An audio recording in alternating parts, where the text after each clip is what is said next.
Estamos no ar com mais um Lado D Podcast. E hoje nós temos um convidado, que está na corrida do Buriti. O nosso convidado de hoje é o Rafael Parente. Desde já, quero agradecer a oportunidade de a gente poder ter esse bate-papo, trazer informação e contribuir, nessa construção de Brasília melhor. Estou muito feliz de estar aqui com vocês hoje. É realmente um prazer gigante. Obrigado pelo espaço. Maravilha. E a gente sempre abre com uma pergunta, Acho que é a pergunta mais comum. É você se apresentar, contar um pouco da sua história. Quem é o Rafael Parente, de onde você veio, sua origem? Bom, nasci aqui em Brasília em 77. A família da minha mãe veio de Minas e veio pingando, né? Pararam em Goiânia. Ela nasceu em Anápolis e a família do meu pai veio do Rio de Janeiro. O meu avô do Piauí e a família da minha avó paterna, uma parte inglesa, mas aí a minha avó nasceu no Rio de Janeiro e eles vieram para Brasília. A história é até bem interessante. Em duas viagens acho que de Kombi, mas era uma família gigantesca, com 11 filhos já. O meu avô e a minha avó vieram para Brasília. E fui criado aqui em Brasília. Meu pai se formou em engenharia elétrica, mas trabalhou a vida inteira como economista, né? Passou primeiro, acho que, para um concurso do Banco do Brasil, depois para o Banco Central e fez toda uma carreira como servidor público. E a minha mãe sempre como professora, hoje professora aposentada. Então, sempre fui muito inspirado e influenciado pelos dois. Vi a minha mãe planejando, corrigindo, fazendo as coisas todas da escola e até às vezes buscava ajudá-la, né? E esse é um trabalho que continua, depois da sala de aula. Ela sempre levou muita coisa para casa e eu gostava, assim, sempre que possível de ajudar a minha mãe. E o meu pai, assim, sempre gostei de conversar com ele sobre economia e política, então também gostava, assim, de falar sobre as coisas do governo, gostava de ler, acho que até, assim, para mostrar para o meu pai, assim, para, sabe, tentar... Tô chegando.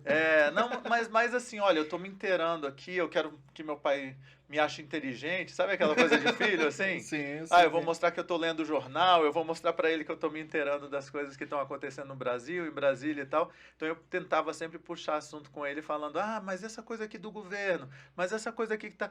Depois ele foi pro Ministério da Fazenda, né? Ele foi presidente do SERPRE e tal, e foi subindo dentro do governo. Depois foi ministro, enfim. E passei no primeiro vestibular para economia na UNB, já dava aulas de inglês, porque ele também trabalhou no FMI, e aí eu passei um ano fora. Quando eu voltei, eu já comecei a dar aula de inglês em cursinho, né? Aquela coisa para ter um dinheirinho no final de semana, para poder ir para o cinema, fazer umas Curtir, coisas. E gostava, assim, eu lembro que eu adorava já desde sempre dar aulas de inglês, e aí comecei a fazer economia na UNB, mas eu entendi que eu gostava de economia, eu gostava de ler sobre economia, mas não era bem a minha pegada. Então, eu continuei dando aulas de inglês e fui estudar comunicação social no CEUBão, no CEUB à noite. Então, eu dava aulas de inglês das 8 da manhã até as 18 horas e depois eu ia estudar no CEUB à noite, né? E fiquei nessa pegada, daí também comecei a participar de um projeto social no Varjão com alunos e professores da UNB. Esse projeto para mim deu uma virada na minha vida, porque nesse projeto a gente ajudava uma creche comunitária no Varjão lá em 99 e 2000. Então era um Varjão completamente diferente do Varjão que existe hoje, porque era um Varjão pobre, né? E hoje acho que quando estava começando, Nos anos 90 estava hoje começando. já é classe média, assim, né? No Não, Varjão. hoje o Varjão tá bem. Tá bombando, Tá né? bombando. E na época eu lembro que eram casebres, né? E eu fiquei muito chocado porque comecei a me relacionar com crianças e jovens de lá que começaram a me chamar de pai e pedir para virem morar comigo na minha casa. E aí eu fui conhecer a casa deles e fiquei bem impressionado, assim, com casas que tinham uma TV, mas não tinham geladeira, tinha um colchão mofado com 5 crianças dormindo em cima. Então, eu parei para me questionar, primeiro sobre a minha vida, né? Que tipo de problema eu tinha, porque comparado com aqueles problemas, não tinha problema. Fui entender o que era pobreza e o que era miséria.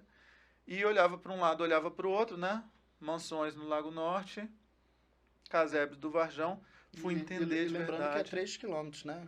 Acho que no máximo são 3 É do quilômetros. lado, né? É do lado, Do lado, então acho que assim, menos até. é uma realidade que É. tá aí, aos olhos de todo mundo que queira ver e Não, queira é buscar. bem a desigualdade do Brasil, né? E eu parei para me perguntar, eu falei, gente, como é que a gente parou aqui, sabe? Tipo, o que aconteceu com o nosso país para a gente ter esse tamanho? Como é que aconteceu isso, assim? Da onde que veio isso? Da onde que veio? Como é que foi criado esse país que de repente a gente tem gente, assim, pessoas. Porque assim, o Brasil sempre foi um dos 10 países mais ricos do mundo. A gente tem 195, eu acho, né? 196 países no mundo, Não, eu são acho. 196. E aí a gente sempre esteve lá entre os 10 mais ricos. Ou seja, tem um bocado de riqueza aqui Não, no país. e lembrando que, estatisticamente, Brasília ela tem uma das maiores rendas, né, da América Latina, A gente tem não é um do Brasil. maior PIB per capita, né? Do Sim, Brasil. do Brasil. Então, um bocado de dinheiro aqui. Mas aí também é um dos lugares mais desiguais do mundo, o Distrito Federal, né? E por que a gente não faz mais para acabar com isso, né? Por que a gente acha isso ok, né? Então, essas coisas todas ficaram na minha cabeça e aí eu acabei indo conversar com os meus pais. Eu falei, olha, eu não acho isso ok e eu acho que o meu propósito de vida é trabalhar para transformar isso por mais justiça social. E para mim, a educação é a única forma de mudar isso daí.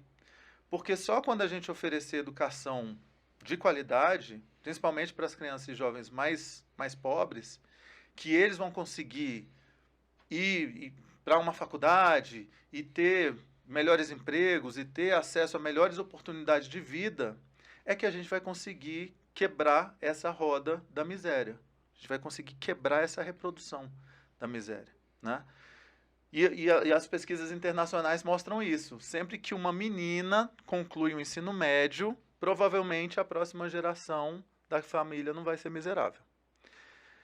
E aí eu fui conversar com os meus pais e o meu pai falou, bom, todo mundo tem que estudar para conseguir ter sucesso na vida. Se você realmente vai para a educação, você tem que estudar muito mais. E a minha mãe ficou desesperada. O dilema do professor. Ela falou, meu filho, você me viu a vida inteira aí com dificuldade para pagar os boletos, tem certeza que você quer isso para você? E até quando eu estava no doutorado, né, ela continuava falando, meu filho, você é tão inteligente, sabe?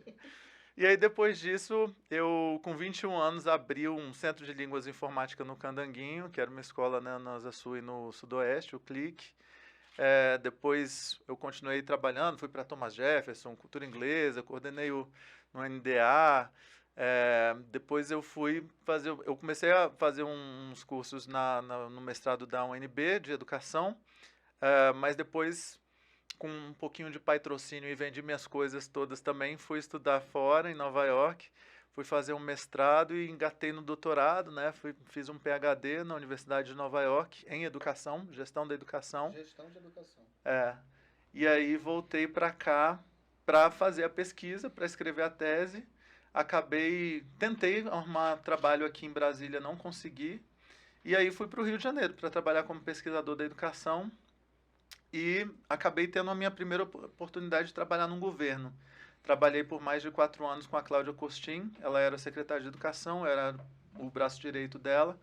A gente fez um super trabalho, assim, com muita coisa bacana, a gente conseguiu melhorar todos os índices, IDEB, diminuímos a evasão, a alfabetização melhorou muito. Eu lembro que a gente foi convidado e fomos para mais de 10 países diferentes. Eu lembro que eu conheci, assim, África do Sul, Austrália, Turquia, Bulgária, Finlândia, sabe? Vários países assim que eu nem imaginava que eu fosse, alguns que eu não imaginava que eu fosse conhecer, para falar sobre a transformação da educação no Rio de Janeiro.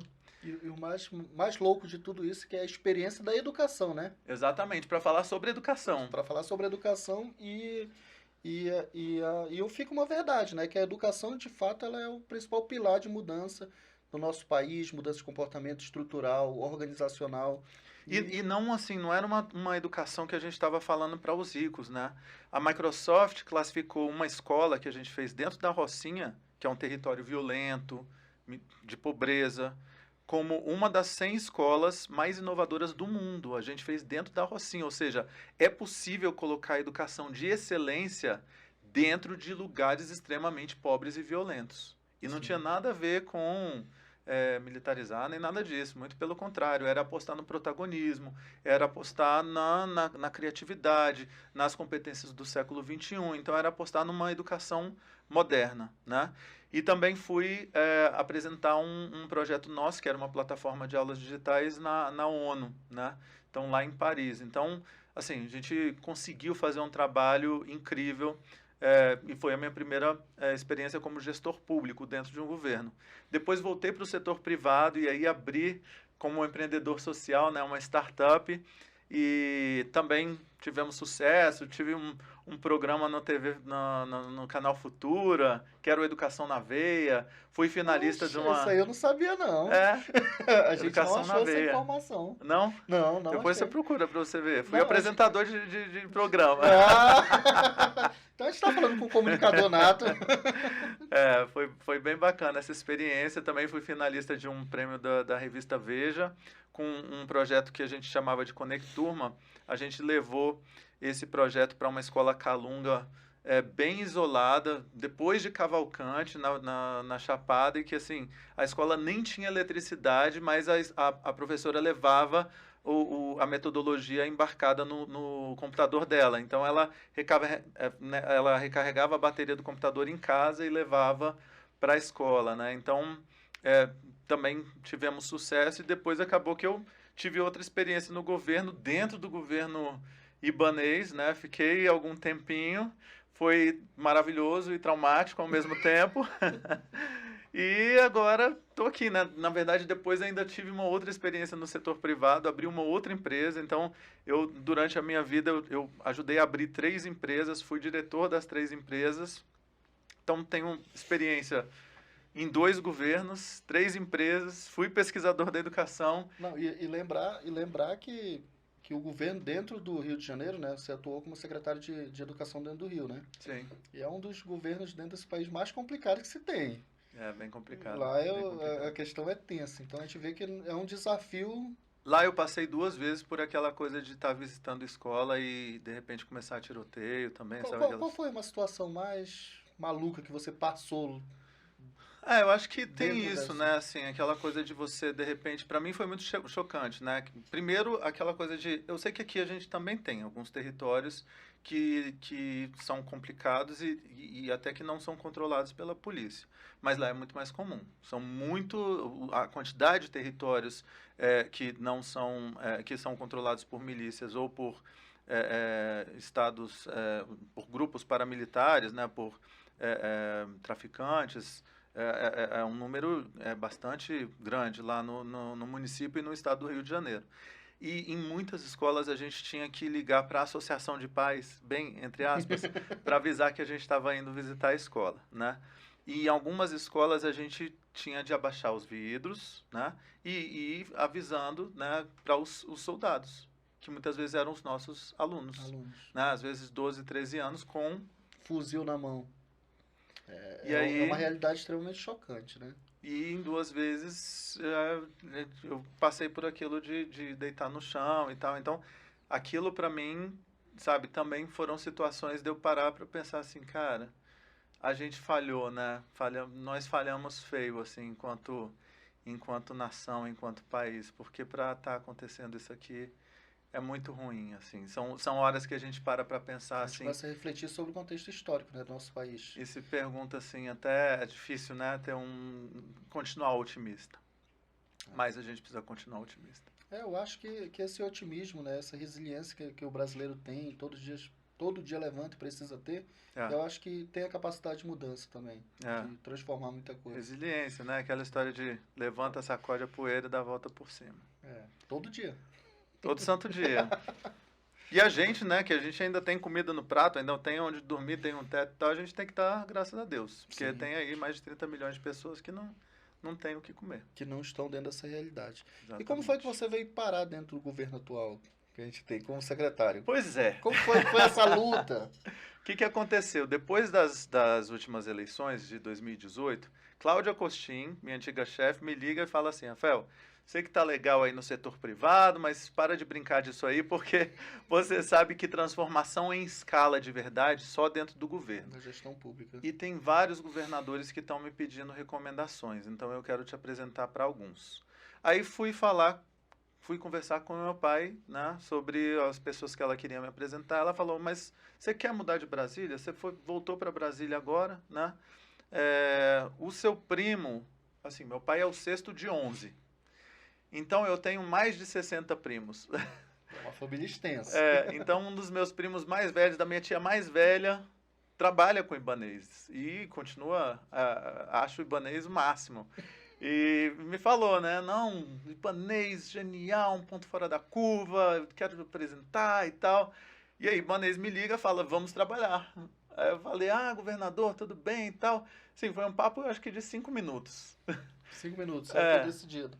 Aí mas e as promessas? Não tem promessa, você vai fazer o que você quiser, a equipe que você quiser, você vai fazer uma revolução na educação. O nosso governo também é progressista, né? Tem lá o PCdoB, o Cidadania, tem a ILCA, tem fulano, tem ciclano, você é dessa cota aí. Mas antes de entrar isso, você já tinha alguma correlação partidária? Ou era um cara da iniciativa privada que veio pra... Eu era um técnico, eu me enxergava como um técnico. Então, na minha cabeça, o meu projeto de vida era assim, eu vou participar, enquanto técnico, de governos, e aí, porque quem é honesto não ganha dinheiro em governo. Né? Acho que nem na política e nem em lugar nenhum. Não, então, para ganhar dinheiro, a gente vai para a iniciativa privada. Então, na minha cabeça, eu ia circular, às vezes, em governos, porque é onde a transformação acontece, e depois voltava um pouco para dar uma respirada e ganhar um pouco de dinheiro na iniciativa privada. E eu ia ficar nesse vai e vem durante a minha vida inteira. Sim.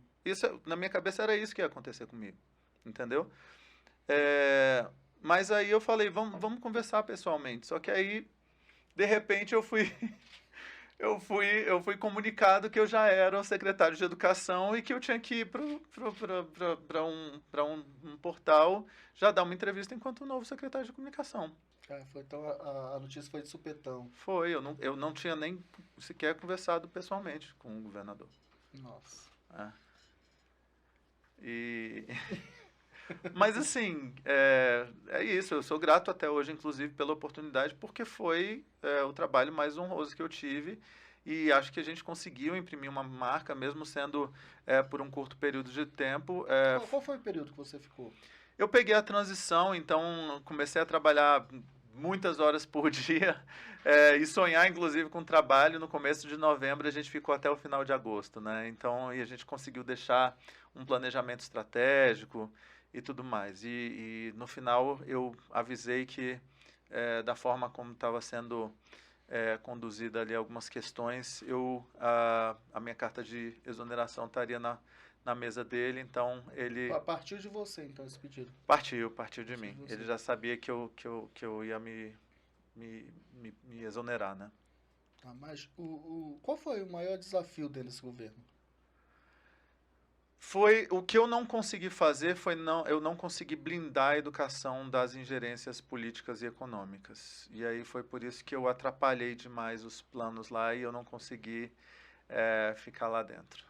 Tá, então entrou num conflito, né, de interesses gigantesco. E o que é que você acha que poderia ter feito para mudar isso?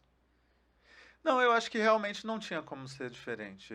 São valores diferentes, somos... É a água e o vinho, sabe? Não tem como. Não se mistura, né? Não se mistura. Não se mistura. E como foi que você veio entrar dentro dessa disputa hoje? O que foi o pontapé inicial? O que foi que motivou hoje? A grande questão é assim, o meu propósito de vida é trabalhar para transformação social, pela justiça social, começando pela educação. E eu vi que dá para fazer. Se eu tivesse ficado lá, né, durante esses 4 anos, com certeza absoluta a gente já teria resolvido muita coisa.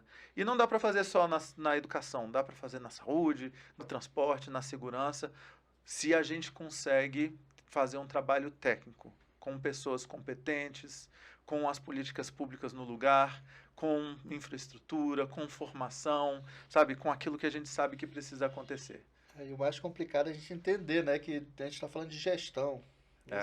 Isso é Mas um a gente tem bons gestores e a gente tem muita gente competente aqui no Distrito Federal. Não, sem dúvida, né? Isso sem dúvida. Em todas as esferas a gente tem pessoas, inclusive muitas que estiveram e hoje estão do lado de fora dessa gestão Tem muita gente fora, tem muita gente que vai para a iniciativa privada e tem muita gente que adoece porque vê que a coisa está muito ruim lá dentro. E qual foi acho que eu vou colocar como maior pecado que essa gestão cometeu, assim, para deixar esses bons profissionais de fora? Acho que o maior pecado é justamente não valorizar a prata da casa e não olhar para aquilo que precisa ser feito, que é para as dores da população. Sim. A gente tem recursos humanos valiosíssimos que com um pouquinho só de valorização, não precisa ser nem o máximo, não, assim, com um pouquinho de infraestrutura, né? Eu falo pelas escolas, mas como eu disse, a gente poderia fazer em todas as áreas. O pessoal das escolas tira leite de pedra, né? Com um pouquinho de valorização, com um pouquinho de infraestrutura, a gente conseguiria ter resultados, assim, incríveis, né? Agora, essa gestão conseguiu destruir muito do que estava pronto, né? Tanto é que eu cheguei como secretário e não foi nada difícil fazer um começo de ano extremamente tranquilo, sem falta de professores, sem falta de livros, todo mundo começando o ano bem, todo mundo sabe, foi um começo de ano de 2019 muito bom, muito tranquilo, os professores bem, sabe, a gente cuidando das pessoas, a gente cuidando dos profissionais, a gente tendo certeza que não estava faltando professores nas escolas, sabe, a gente mostrando que de fato a gente se importava com os profissionais e que os profissionais precisavam se importar com os alunos e com os familiares e com todo mundo nas comunidades escolares. Então foi um começo muito bom, mas por quê? Porque já existia ali, as coisas já estavam mais... Uma base organizada, né? Tava organizado, sabe? E lembrando que essa base antes foi o Hollenberg, né? Que acho que enfrentou os desafios de dizer não, né? Também, mas assim, a gente tem um corpo técnico no JUDF que é muito bom. É isso que eu estou falando, assim, os servidores são muito bons. Então, a gente tem servidores muito bem qualificados. A gente tem muito servidor com boa formação, com excelente formação, com um pouquinho de motivação, com um pouquinho, sabe, de zelo e de infraestrutura. Você vê, a nossa polícia é a melhor do Brasil. Sim. A nossa polícia civil é a melhor do Brasil. A nossa polícia militar está entre as melhores do Brasil. Os nossos professores e os nossos médicos e enfermeiros, eles podem também ser os melhores do Brasil. Olhar como espelho de referência, né? Porque, querendo ou não, Brasília concentra todos os poderes, né? Desse Sim. país. Eu acho que a gente tem que servir de fato de espelho. Sim. Para todo o restante do país. A gente tem que parar de olhar para... Não criticando, tá? Galera de São Paulo, mas parar de olhar para São Paulo como se São Paulo fosse referência de tudo, né? E olha só, a gente, de novo, né? A gente precisa lembrar que lá nas primeiras décadas de Brasília, todo mundo ia para as escolas públicas. Sim. A gente não tinha escolas particulares aqui. E todo mundo adorava as escolas públicas, né? Então a gente pode ter uma realidade como essa novamente. Brasília foi construído para isso, né? Até os anos 90, a gente foi referência, inclusive, de organização da rede pública de saúde. Então, a gente precisa parar com o discurso também de que a saúde sempre foi uma porcaria. Não. A gente já foi referência em saúde no Brasil. Só que de 90 para cá, a gente começou a perder. A declinar, né? Nossa, completamente. E o que levou, será, esse declínio? A gente teve uma explosão demográfica e também governos que não conseguiram... acompanhar aí essa... A ferida, né? Acho que sempre o governo está no meio dessas feridas de acontecimentos, né? Agora, por exemplo, né, eu tenho viajado para conhecer políticas públicas inspiradoras que a gente tem trazido para o nosso plano de governo. Inclusive, isso é um projeto. Isso nasceu como projeto pessoal ou já político? Essa questão. Não, é o que a gente tem chamado de parente pelo Brasil, né? A gente tem acompanhado. Como foi que surgiu essa história? Não, justamente para que a gente entenda que a gente não precisa reinventar a roda. Se tem muita coisa funcionando Sim. já pelo Brasil, por que que a gente não pode se inspirar para colocar no nosso plano de governo? Então é justamente o que a gente está fazendo. A gente foi para o Maranhão, viu que a saúde de lá está funcionando. O orçamento de saúde do Maranhão é um quarto do orçamento de saúde do Distrito Federal. Os resultados do E a, enfrentamento à Covid no Maranhão, e a expansão demográfica do Maranhão é muito maior do que a nossa, né? exatamente. Os resultados de Covid do Maranhão, você sabe no ranking do Brasil onde que eles estão? Hum, Primeiro lugar. sério? É o melhor estado em enfrentamento à Covid do Brasil. Então, como é que com um quarto do dinheiro que a gente tem, eles conseguem fazer uma saúde muito melhor do que a gente tem? É simples, políticas públicas Políticas e públicas. gestão.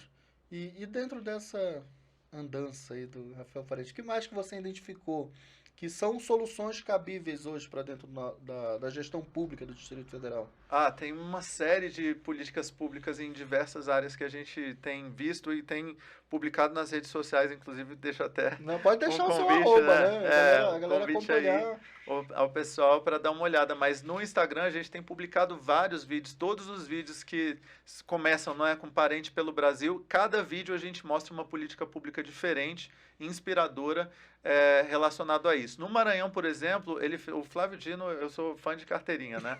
Mas ele pegou uma casa que era uma casa de veraneio, numa das praias mais famosas lá de São Luís, e ele criou um centro de tratamento para crianças com deficiências. Mas eles trazem a família inteira da criança e o jovem para dentro dessa casa e fazem um acompanhamento dessa criança, e eles também ensinam, porque o que, que acontece? Muitas vezes, quando a criança e o jovem têm deficiência, a mãe não consegue continuar no emprego, perde o emprego, Sim.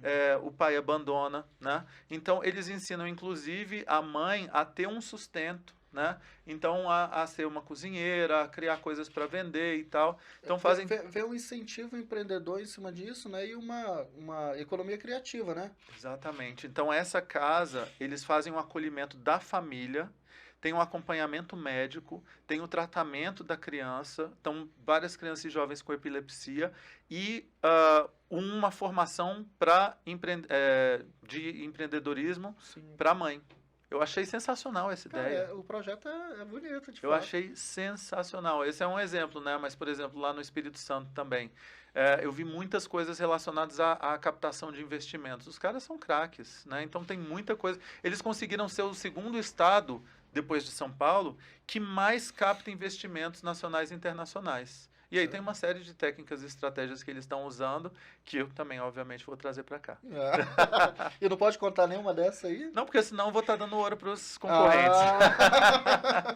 É Aliás, fantástico. tem muita coisa que eu tenho falado aí nas entrevistas, né, Verinha? Verinha que Mas trabalha essa comigo galera aqui. acho que nem acompanha tudo, não. Tá todo mundo olhando Não pro seu umbigo. acompanha a gente. Cada Será? coisa que eu falo nessas entrevistas aí, o pessoal joga na rede social deles, Até o É governador, mesmo? Estão Então, copiando tudo. a batalha então já começou antes mesmo da oficialização, Nossa, né? muito antes. O que tem de fake news aí, tá bravo o negócio. Aliás, gente, quem me acompanhar também, puder me marcar, ou então me mandar print, tem muita fake news acontecendo, e aí o pessoal, agradeço também quem está me marcando, tem gente sendo paga para criar fake news em redes sociais, no WhatsApp, nas Sério? redes sociais, Então, por favor, me mandem uns prints, ou me marquem também no Twitter, no Instagram, por favor, que a gente está fazendo as notificações judiciais, tá bom? Por favor, obrigado. Eita, nós! Quer dizer que os fake news já estão acontecendo dentro do Distrito Federal. Pesadíssimo, o jogo é bruto. Ignorante. E, assim, trazendo hoje para dentro dessa realidade, você já está andando, né, por dentro de Brasília, já está conhecendo a realidade. Há muito tempo já. Quais as maiores dores hoje que você escuta hoje como pré-candidato ao governo? Sem sombra de dúvida, a saúde em primeiro lugar. As pessoas não conseguem ser atendidas nem em UPAs, UBSs, os hospitais, só em casos assim de extrema gravidade. A gente tem uma fila de mais de 20 mil pessoas tentando cirurgias, 4 mil pessoas de cirurgias graves, né? Então a gente tem pessoas com câncer, inclusive, que não conseguem tratamento. Então pensa, imagina você tendo na sua família uma pessoa que tem câncer, que precisa de um tratamento, que precisa de uma cirurgia e não consegue, né? Isso é de uma crueldade, né? E tem casos, assim, muito absurdos. Eu tive um amigo, por exemplo, que perdeu a mãe no hospital de campanha, e faltava... O hospital de campanha do Covid. É, Tá. da PM. E faltava remédio para dor. Então as pessoas estavam falecendo e elas estavam sentindo dor porque estava faltando medicamento, né? Então, acho que a apatia, eu não sei, eu fico me perguntando como é que as pessoas elas não conseguem se colocar no lugar de quem está perdendo seus familiares para doenças, porque a nossa saúde, a saúde no Distrito Federal chegou a um caos nessa magnitude, porque, ok, assim, eu entendo que a qualidade da nossa saúde, ela vem piorando ao longo dos anos. Agora, o caos que está instalado atualmente nunca esteve tão ruim, nunca foi tão ruim. E isso está realmente assim, nós estamos vivendo um caos na saúde. Os hospitais estão entrando em colapso. Está perto de colapso, então? Nossa, várias vezes. É porque muita coisa acontece que é abafada, né? Existe um controle por parte do governo, né? Então, e muita coisa que funcionava. Por exemplo, o Hospital de Santa Maria. Eu já fui lá várias vezes. Se você for conversar com os cidadãos de Santa Maria, o Hospital de Santa Maria funcionava bem. E aí, quando o IGES foi lá para começar a fazer a gestão do Hospital de Santa Maria, virou uma porcaria. Então, você vê que é uma questão de gestão. Algumas coisas estavam funcionando bem e, de repente, você troca a gestão. Você vê, por exemplo, vamos olhar para o futebol. Sim. Um time não está funcionando. Qual que é a primeira coisa que acontece? Presidente. Troca o técnico. Ah, o técnico, é verdade. É primeiro o técnico. Troca o técnico. A presidência sempre é a última, né? Não, porque o presidente não... Quem faz o time funcionar ali a roda é o girar, técnico. De fato, é o técnico. É gestão. Você entende? Então, assim, quem que faz um hospital funcionar? É o diretor do hospital. Então, quem que faz uma escola funcionar? É a direção da escola. A gente fazendo uma panorâmica, a gente vê que a gestão, então, que está direcionada para a questão de saúde, está falhando. Agora, quem que é o maior gestor de um governo? É o governador, né? É o governador. É o governador. Se a saúde não está funcionando, de quem que é a culpa? Do governador. E a educação? Coitado do governador. Coitado nada. Ué... Não, a gente elegendo, não dando conta, tem que mudar o governador. Não, sim, justamente. Eu acho que é para isso que existe, né, o Estado democrático, né? Que ele pondera o que é bom, o que é ruim e começa a tirar. Gente, ele prometeu mundos e fundos. Ele prometeu que ele podia e o que ele não podia. Agora a população está sofrendo. Vão lá, né? Tá tudo superlotado. Tem a história das pulseirinhas. As pessoas vão para os hospitais, ou para as UPAs, ou para os UBS. Ah, não, você não é pulseirinha vermelha, volta para casa. Ah, não, você vai para o hospital não sei onde, você vai para não sei onde, né? Ficam jogando as pessoas para lugares completamente diferentes. Ah, não, esse medicamento não tem hoje não, vai chegar tal dia. Falta de medicamento, falta de médico, falta de profissional. Goteira, infraestrutura horrorosa. Se tem tantas obras acontecendo, obras faraônicas, túnel de Taguatinga, viaduto de não sei o quê, por que é que a infraestrutura dos hospitais está uma porcaria? Não deveria ter começado pelos hospitais? Eu acho que começar pela dor, né? Pela necessidade. Lógico, gente. As pessoas estão morrendo, pelo amor de Deus. Isso é de fato uma questão pública, né? Uma dor pública que a galera tá passando, Brasília está passando. Se vai ter muita obra, para mim parece óbvio. Começa pela saúde, faz os hospitais, faz as UPAs, UBS, depois vai para as escolas, sabe? E depois vai para o resto das obras. Para o resto das necessidades. Mas essa questão dessas obras no Distrito Federal já não era emenda empenhada? Já não tinha uma questão... Ele está há 4 anos lá. Ele está há 4 anos. Então, você acha que cometeu a falha. Então, essa queda do... Não é falha, não. É porque tem caroço nesse angu aí.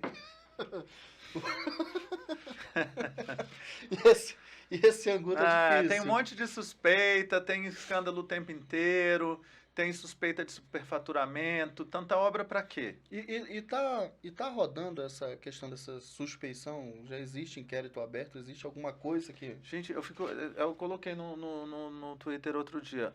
São tantas suspeitas de corrupção, tantas suspeitas de superfaturamento.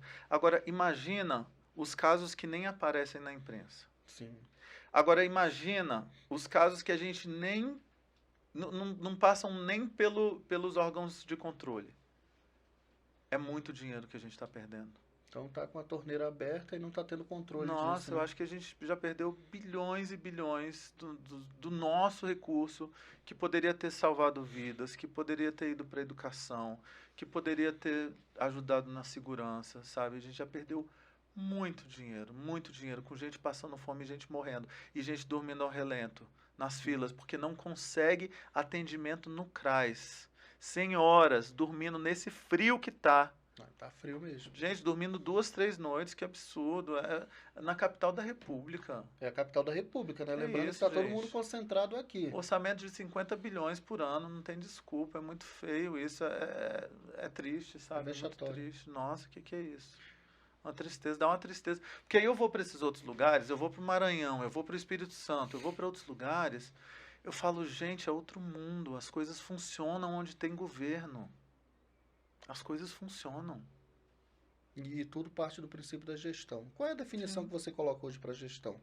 Gestão é administração, é fazer a máquina rodar, sabe? É colocar as pessoas nos lugares certos, é cuidar das pessoas, é dar formação para as pessoas, é dar as ferramentas certas, sabe? É colocar um médico ali num hospital que tem as ferramentas que ele precisa, é estimular o médico, motivar o médico, é colocar a professora numa escola legal, ela sentindo vontade de fazer um bom trabalho, sabe? Com livros que não faltam, com laboratórios, é o básico.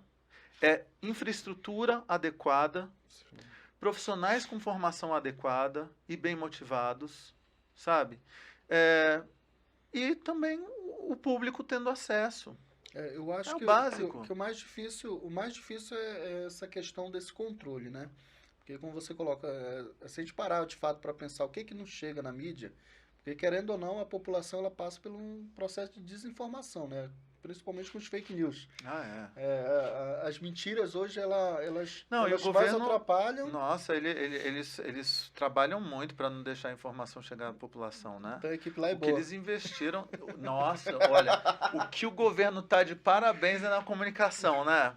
Parabéns, governo, a equipe de comunicação do governo maravilhosa, impecável. Aliás, nota 1000 para o governo na área de comunicação. Propagandas maravilhosas, né? Quem me dera viver na propaganda do governo do GDF. Maravilhosa. Ai, cara. Ué, quem não gostaria de viver na propaganda do GDF? Publicidade é a alma do negócio, né? Desde a iniciativa privada até a pública. E você sabe que ele conseguiu, com a propaganda, arrefecer muito da rejeição dele. Lá no começo do ano, ele estava com uma rejeição lá quase chegando nos 60%. Agora está nos 40%. Ele conseguiu diminuir muito, porque ele pegou e ele criou estruturas dentro de quase um monte de órgãos do GDF. Ele acabou com subsecretarias, sabe? Ele investiu muito para poder, sabe? E propaganda funciona, né? É a alma. É a alma. É. E a gente vê. Aliás, eu dei um aviso lá no Correio Brasiliense, outro aviso que eu vou dar também. Tem plaquinha do GDF ainda para todo lado. A gente já está mandando aí o nosso pessoal para tirar foto e vem mais processo por aí, viu, Ibanez? Fica a dica. É foda. A gente pegando. E como foi que se deu esse casamento hoje seu com o PSB? Como foi que isso aconteceu? O que aconteceu? Quando eu saí do governo, algumas pessoas vieram falar comigo porque a gente estava fazendo um bom trabalho, a gente estava trabalhando pra caramba, o pessoal da rede estava gostando da gente, os professores estavam gostando, os profissionais estavam gostando, a sociedade estava gostando, a gente estava se comunicando bem, mas dentro do governo, o próprio governo começou a criar essas crises, eu acho que para a gente sair mesmo, né? E aí, quando ele criou essa crise para que eu pedisse a exoneração... Então, a crise foi implementada dentro do governo? Eles começaram a me fritar dentro do governo para que eu saísse. Mas aí, o que aconteceu? Eu saí E ele começou a ter de se explicar, porque as pessoas estavam assim, mas como assim o Rafael saiu, né? E aí ele falando, não, o Rafael foi muito democrático com as escolas, não, o Rafael foi um mau gestor, e as coisas não colavam. Então algumas pessoas, inclusive de rádios, emissoras grandes aqui, e até pessoas da política, me falaram, Rafael, ele está polarizando contigo sem você fazer nada. Então assim, se você algum dia na sua vida pensou em ir para a política partidária, essa é a hora. E eu sem fazer nada, aí me chamaram para uma reunião lá em São Paulo, um grupo político, com várias pessoas, e tinha um outro projeto desse grupo, e falaram, ó, a gente queria que você pensasse seriamente, né, em vir para esse grupo e tal. E aí eu falei, deixa eu dar uma pensada e tal, mas eu acabei indo para o setor privado, mas também acabei me filiando primeiro no Cidadania. Cidadania. É. Então não foi direto pro PSB. Não, por quê? Porque eu tinha ajudado a criar também o Movimento Agora, que era o movimento de lideranças da sociedade civil, que inclusive depois o Luciano Huck acabou entrando nesse movimento. Não era um movimento do Luciano Huck, mas ele tinha entrado nesse Pegou movimento. carona. E aí, ele também muita gente estava indo pro Cidadania. Mas aí o partido perdeu o Cajuru e tal, e aí começou a conversar com a Leila. E aí a Leila estava indo para o Cidadania e eu falei, bom, ela está saindo do PSB e eu gostei, assim, achei que o Rodrigo fez um governo sério de organização da casa, responsabilidade fiscal, não tinha muito dinheiro, então ele teve que dar uma segurada também. E mesmo assim ele conseguiu deixar um legado importante, né? Deixou lá 36, acho que foram 36 creches construídas, a expansão do Hospital da Criança, Orla Livre, bilhete único, sistemas, enfim, várias coisas que eu acho que foram bem implementadas. E também o Rodrigo Dias já conhecia, gostava do partido, viu o partido crescendo, né? O Flávio Dino vindo para o PSB, Freixo vindo para o PSB, via o partido num bom momento, vou lá conversar com eles. E aí fui conversar com os dois Rodrigos, né? A gente brinca que é o Rodrigo Dias e o Rodrigo Noites. Mas aí, e a conversa foi boa. Eles falaram, olha, a gente perdeu a Leila, estamos perdendo aí 2 distritais, vai ser difícil convencer a militância do PSB. Falei, deixa eu tentar. E aí foi um trabalho de formiguinha, né, que a gente vai fazendo desde de junho do ano passado, e hoje acho que está todo mundo bem energizado. A gente teve o ato aí com o pessoal com Lula, né, essa semana. O PSB recebeu o Alckmin, né, para compor a chapa majoritária, né, com o presidente. Como é que você olha para esse cenário nacional? Olha, eu acredito que com essa PEC kamikaze aí a coisa vai complicar um pouquinho, mas Qual é a PEC kamikaze? Só para a gente deixar o nosso... A PEC kamikaze é a PEC que vai aumentar o Auxílio Brasil para R$ 600, né? Que vai criar uma série de outras questões e vai fazer com que a popularidade do Jair aumente um bocado mais e faça com que a nossa vida complique um pouco. Porque era uma eleição que já estava um pouco mais garantida e eu acho que agora vai ficar um pouco mais complicada. Quando você fala garantida, é referente mais às questões das pesquisas?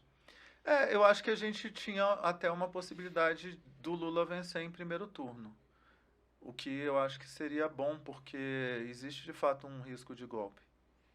Mas Qual seria esse golpe, quando você fala em risco de golpe? O golpe é o Jair não aceitar o resultado das eleições, ele buscar talvez uma coisa parecida com o que o Trump tentou lá, talvez uma coisa mais tupiniquim, pessoas armadas, guerra, não sei se guerra civil, eu acho que guerra civil seria um pouco, acho que, apesar de estar bem polarizado, mas eu acho que não. Eu acho que, olha, a nossa sorte é que eu acredito que a maior parte das Forças Armadas não embarcariam numa loucura dele. Agora, como não embarcaram no 7 de setembro. Porque se embarcassem, e se a gente tivesse um STF com um pouco menos de força de mobilização, a gente já não teria mais a democracia. a gente já viveria hoje numa ditadura de Jair Bolsonaro. Então, isso seria o caminho. E como é que você olha esse posicionamento do STF? Referente a todos esses atos, Pois é, esses acontecimentos, porque a gente vê que o STF entrou numa vertente de críticas e críticas, e meio que a gente vê que é um dos poderes que deveria funcionar de forma harmônica, mas parece que está tendo um embate constante entre ele, o legislativo, e o executivo. E como é que você olha para esse cenário? A sua opinião? o problema é o seguinte, o legislativo está comprado, né? A maior parte do legislativo é o Centrão, está comprado com o orçamento secreto. Então, o Jair tem o executivo, tem o legislativo, tem 2 poderes, 2 contra 1. E ele fala o que ele quer sobre o judiciário. Então, ele fala absurdos agora para colocar a população e as pessoas lá que estão com ele contra o STF e absurdas, coisas absurdas, que eu, na minha opinião, às vezes eu acho que até o STF, a reação é branda com relação a algumas coisas absurdas que são faladas e feitas pelo presidente, mas o STF é um poder, né? Se a gente for parar só para pensar na quantidade de crimes que o presidente já cometeu e que ele continua cometendo todos os dias eu não sei, mas assim, é uma frequência tão absurda, sabe? Eu não sei, eu acho que a gente passou a normalizar esse comportamento completamente não civilizado, desrespeitoso e fora de... Eu não sei, eu estou tentando encontrar uma palavra aqui para não ser muito... É porque é muito ruim, sabe, olhar e falar assim, gente, será que ele não entende que ele está sentado na cadeira de presidente da República? Ele é o presidente da República. Ele não entende que ele está naquela cadeira, sabe? E que ele deveria estar governando para todos os cidadãos brasileiros e que ele precisa ter o mínimo de um comportamento de presidente e que ele precisa ter o mínimo de discernimento e de uma conduta que mostre que nós brasileiros precisamos obedecer à lei, que está todo mundo embaixo das leis, sabe? Que a gente precisa obedecer às leis, né? Então, eu realmente estou bem preocupado, bem preocupado. É tenso. A gente olha, entendendo, assim, hoje é conjuntura, né? É conjuntura política, que a gente está vendo o posicionamento federal, o governo federal ele acaba se posicionando. Uhum. Como é que você olha para essa questão do posicionamento do governo federal aqui dentro de Brasília? Que hoje a gente está tendo um problema. Como é que você se coloca nesse contexto da disputa aí? Tem aí o Arruda, que teve uns dias aí o direito adquirido. Como é que você consegue entender esse cenário? A gente tem de um lado aí o Ibanez, que vem de uma atual gestão, uma reeleição, a gente tem o Arruda, que vem de um histórico, né? E entrou hoje você com uma questão do PSB e da outra ponta o Regufe, né? Eu até vi que vocês já estão numa aproximação. Isso de fato pode acontecer? Bom, vamos lá. Eu até entendo nas pessoas aqui do Distrito Federal, de Brasília, do Brasil, quando as pessoas me explicam que elas têm um ranço, ou têm, sei lá, né, o ódio ao PT, que não querem o Lula, não querem isso, não querem aquilo, não gostam da esquerda, etc, etc. Agora, o que eu acho que as pessoas precisam entender é que nós estamos falando sobre a continuidade da democracia. Uhum. A gente não está discutindo se a gente vai ter um presidente A, um presidente B ou um presidente C. A gente está discutindo se daqui a pouco a gente vai poder ter uma oposição. Sim. Ou não. Se a gente vai poder continuar discutindo e falando contra um presidente ou não. É porque isso eu acho que não entra na cabeça das pessoas. Se a gente tiver uma ditadura daqui a pouco, a gente não pode ter essa conversa. Sim. Sabe? Então, é porque eu acho que as pessoas não se deram conta disso ainda, sabe? Isso é Não. muito triste. A gente entende, né, que do ponto de vista existe uma preocupação hoje democrática, né? É. E como é que você olha para a questão dessa regulamentação mas aí, de mídia? Mas vamos voltar para a sua pergunta anterior, né? Então, a gente tem aqui no Distrito Federal, a gente tem as possibilidades. Tem lá o governador Ibanez, que está se colocando tentando se colocar como o candidato do Bolsonaro. Tem também a Arruda, que, em tese, seria o candidato preferencial do Bolsonaro, mas aí Ibanez foi ele espertinho e comprou o PP e a Damares, né? E tem o Regufe, que sempre teve uma postura mais centro, com também um pouco progressista, mas também liberal na economia. Enfim, tem uma postura bem centro, né? Sim. E que hoje está no União Brasil. Mas eu acho que ele consegue conversar bem com boa parte da população do Distrito Federal. E, em alguns aspectos, ele é bem progressista, inclusive. Uhum. Que ele se coloca ali como não quero Bolsonaro, não quero Lula. Só que, para mim, na minha questão hoje, todos nós precisamos nos posicionar pró-Lula. Por quê? Porque a gente tem que tirar o Bolsonaro. Então, para mim, é uma questão que precisava ser clara para todo mundo, inclusive para o Regufe. Uhum. E eu falo isso para ele, né? Se ele não quer fazer isso por questões eleitorais, etc., ou enfim, qualquer coisa, problema dele. Para mim, mesmo que isso me custe votos, eu vou continuar falando. Eu acho que todo mundo deveria votar no Lula no primeiro turno, né? E aí a gente tem um pessoal, né? Tem a Leila, que representa o Ciro, e tem um pessoal, tem o Isalci. Tem o Isalci, isso.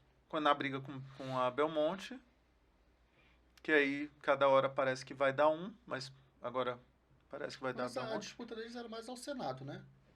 Não, eles estavam querendo. O Isalci eu sei que estava querendo. Mas o Belmonte se posiciona para governo? A Belmonte, ela quer ser vice do Regufe ou ela quer sair para o Senado. Não. Aí é uma dúvida delicada. E aí temos eu, Queca, Graz, que estamos com Lula, né? E o Graz, ele consegue criar essa comunicação hoje com o PSB? Com o PSB, sim. Sim, então Sim. seria uma possível conjuntura para disputar a nível federal, né? Uma defesa mais a federal. Sim. E esse cenário do Buriti, para você, como é que você se vê hoje dentro desse cenário?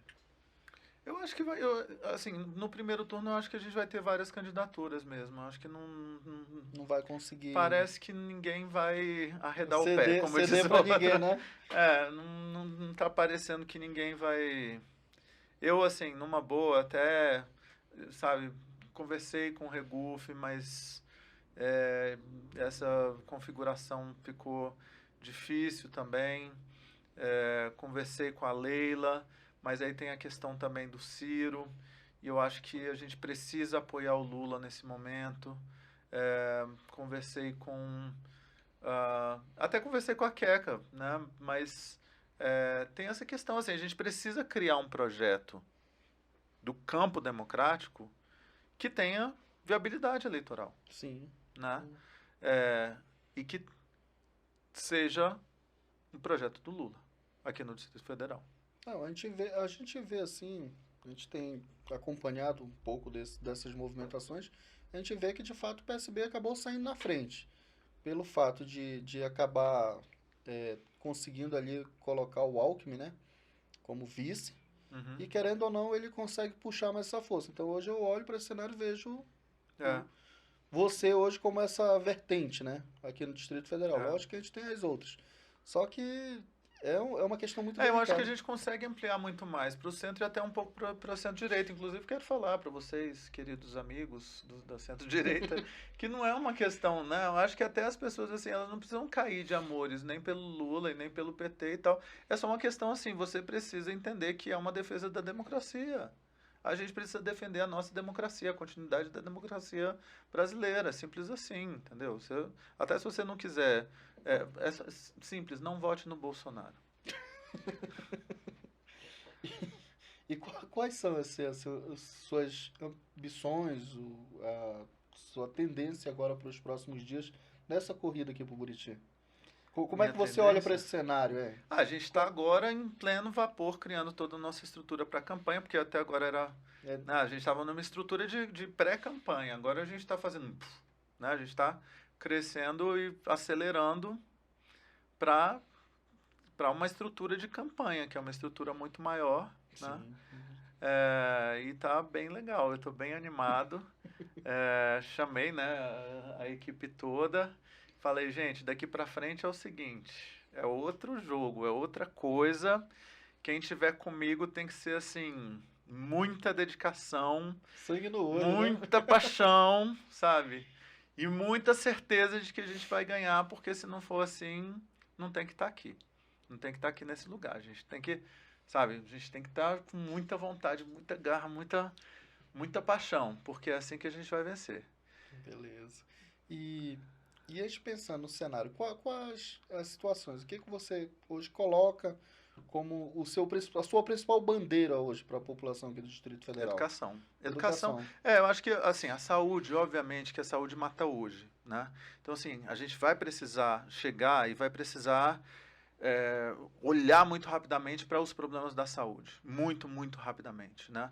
E assim, eu gostaria muito de trazer o Carlos Lula, que foi o secretário de saúde lá do Flávio Dino, e ele foi, inclusive, o presidente do CONAS, que é o Conselho Nacional de Secretários de Saúde. Ele é fenomenal, ele é incrível. E ele fez um super trabalho na saúde lá do Maranhão.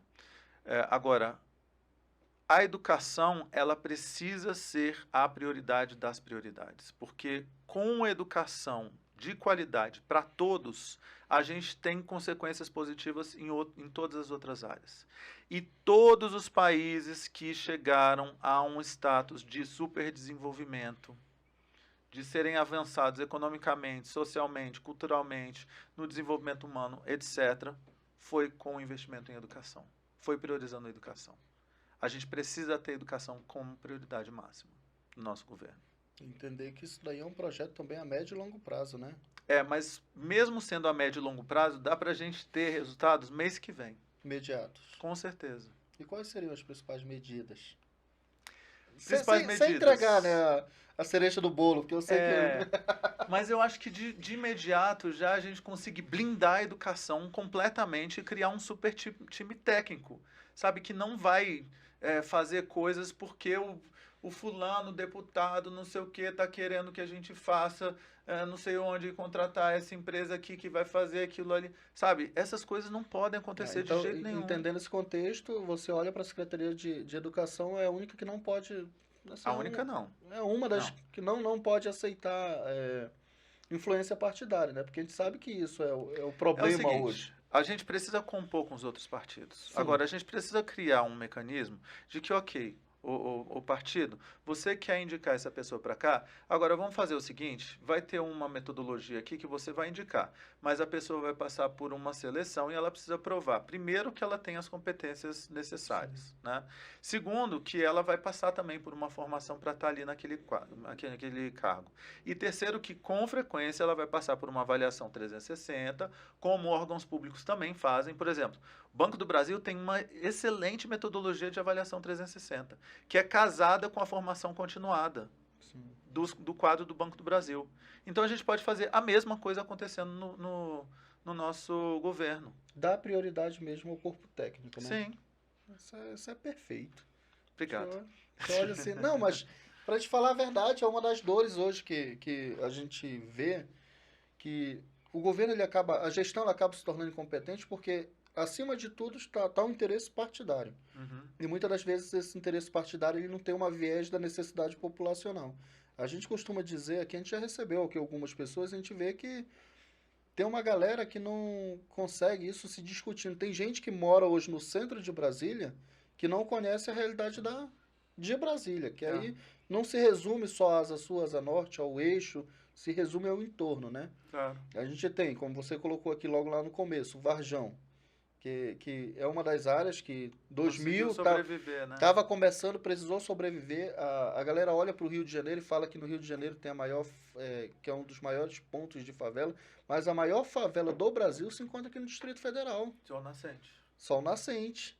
Isso é uma realidade que o Brasil não sabe, muitos brasilienses também não têm noção do que é isso. Sim. A gente costuma andar, a gente vai dar umas voltas às vezes, a gente vê tem criança de 12, 13 anos, adolescentes, jovens, que não conhecem o plano, entendeu?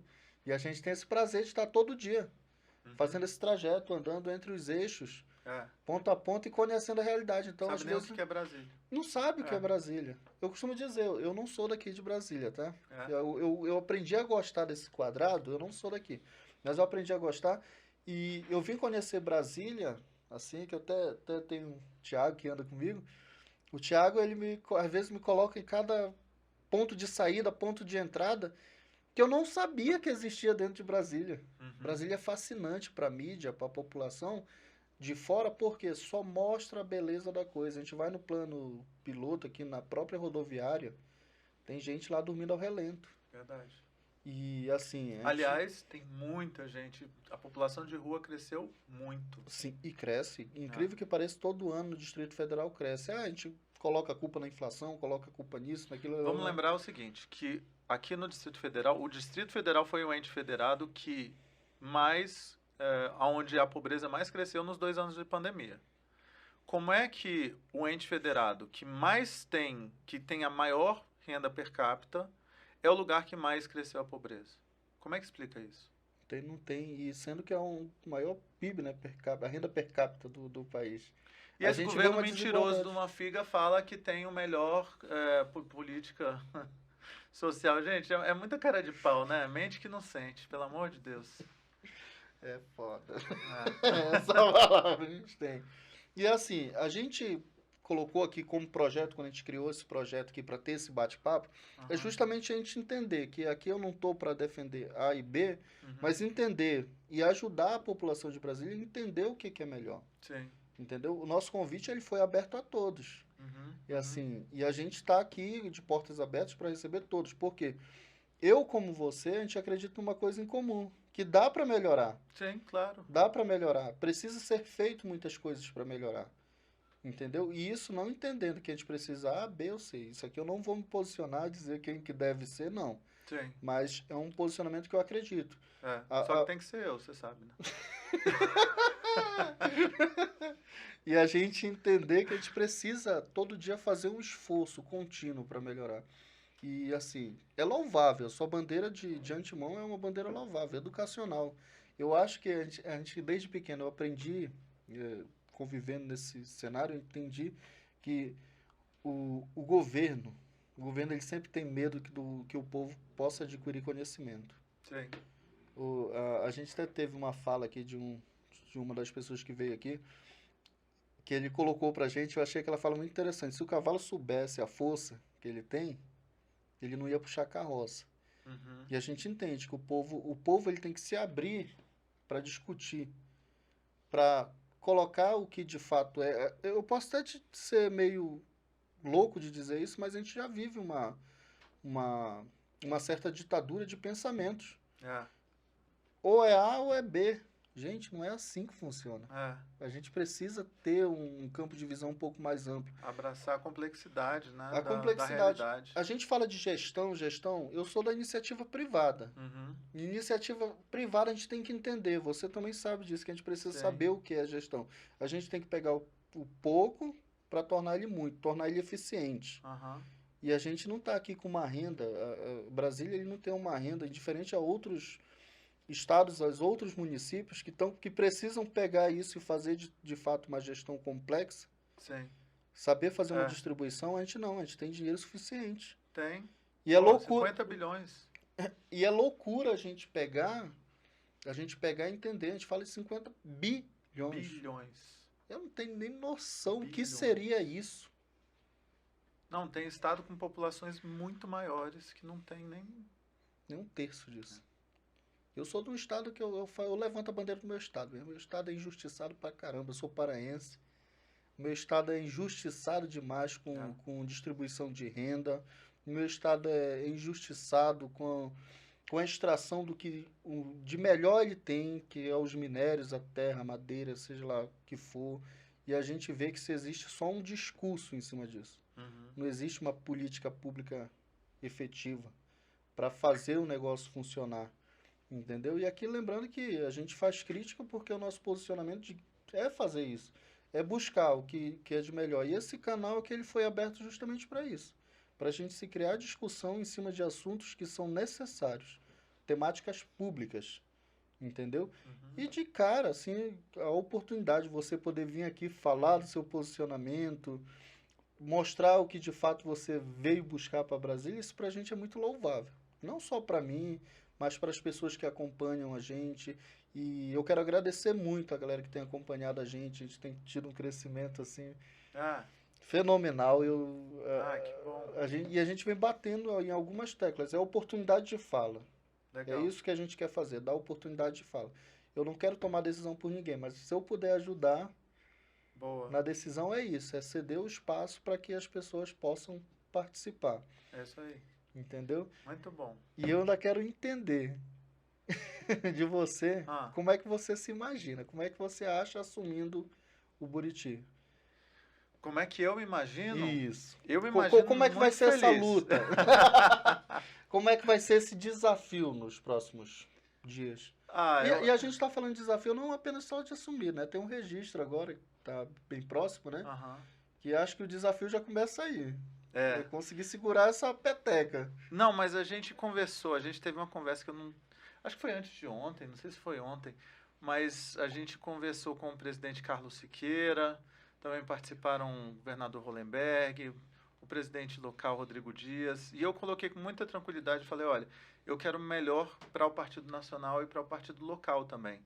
Se a gente achar que a gente precisa compor com algum partido, que eu preciso me retirar para colocar alguma outra pessoa como vice em algum lugar, gente, eu realmente, assim, esse projeto não é um projeto narcísico. Eu não estou aqui porque eu acho que o Rafael Parede, meu Deus, sabe, não é isso, não tem a ver com isso. Tem a ver com ter muita gente morrendo sem precisar morrer. E quando tem um amigo me ligando e fala, Rafael, pelo amor de Deus, transfere a minha mãe porque ela está morrendo e chorando, sabe? E uma amiga que também teve familiares morrendo e falando, Rafael, pelo amor de Deus, vamos tirar esse governador porque a gente precisa de um pouco de paz e um pouco de esperança. Sabe? Essas palavras,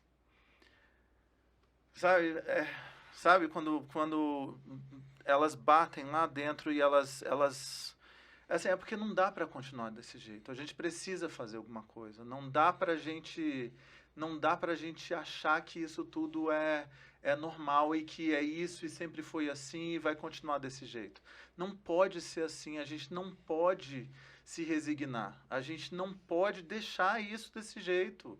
Não pode simplesmente achar que política é todo mundo desse jeito aí e acabou. Não pode. Não pode. Não pode ser complexo, assim. Né? Não pode. E lembrando que política a gente se discute sim, tá? Porque a gente depende dela, a gente vive em torno dela, e é isso. Quem tá lá para roubar, tudo que eles querem é que vocês rejeitem a política. Porque vocês se afastando da política, eles vão continuar lá, roubando, entendeu? Então, não, a gente tem que gostar da política, a gente tem que se envolver com a política, a gente tem que cobrar, tem que acompanhar, tem que ir lá, tem que ter mais política. Cidadania é política, tem que ser mais cidadão. Não é menos política, não é menos cidadania. Cidadania é política. Então, eu me vejo pedindo para as pessoas serem mais políticas e pedindo para as pessoas serem mais cidadãs, pedindo para elas se envolverem mais e para elas cobrarem mais e para elas se cobrarem mais, para elas se envolverem mais e para a gente fazendo o máximo possível, se entregando o máximo possível, buscando o máximo possível os melhores técnicos, as melhores cabeças e me entregando de corpo e alma para fazer o melhor trabalho da minha vida, porque esse é o momento da minha vida e eu vou fazer o possível e impossível para que o Distrito Federal seja um lugar muito melhor e com muito mais saúde, mais educação, mais segurança e mais prosperidade para todas e todos, sem exceção. É isso. E qual a mensagem que você deixa aí pra galera? Onde é que a gente encontra o Rafael Parente hoje? Como é que a gente faz para falar com ele? Olha, vocês me encontram na minha casa, mentira. Vocês me encontram nas redes sociais, eu tô como Rafael Parente ou Prof. Rafael Parente no Instagram, tem duas, né? Uma confusão que eu não vou contar agora. Não, mas seria bom, porque vir aqui para ficar guardando segredinho, ai. Mas tinha uma, daí a gente achou, nossa, mas tá uma confusão aqui, vamos criar outra e vamos tentar passar todo mundo lá para outra, porque a gente achou que estava com muito robô numa conta. Aí a gente falou, vamos começar uma do zero, que aí a gente tenta transferir todo mundo. Só que aí, quando as pessoas vinham essa daqui com muita gente, elas começavam a adicionar nessa daqui. Elas não iam para outra. Só que aí as duas começaram a crescer. Então, a gente tem uma com, acho que 23 mil pessoas e a outra com 4 mil pessoas. E as duas crescendo. E agora, a gente não consegue transferir todo mundo dessa daqui para cá, tem que manter entendeu? as duas, né? Tem que manter a do professor e a do pré-candidato. E aí, no Twitter, Rafael_Parente. Rafael tracinho embaixo, Parente, no Facebook, Rafael Parente, no TikTok, Rafael Parente. E eu espero todos vocês, eu estou à disposição para a gente continuar essa conversa, né?